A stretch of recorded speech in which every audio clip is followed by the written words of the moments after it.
আপনি আমাকে ভালোবাসেন না, তবুও আমি যদি মাঝে মাঝে আপনাকে মেসেজ দিই, রিপ্লাই দিন।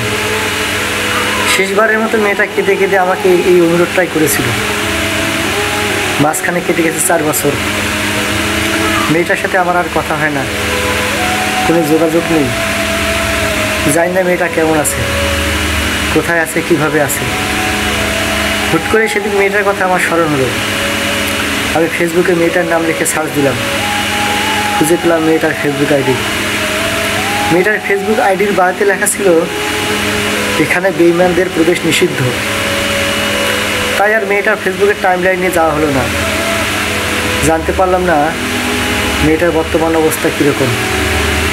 সে আমার দেওয়া অবহেলা সহ্য করতে কতগুলো রাত নির্ঘুম কাটিয়েছে। খুব জানতে ইচ্ছে করছিল।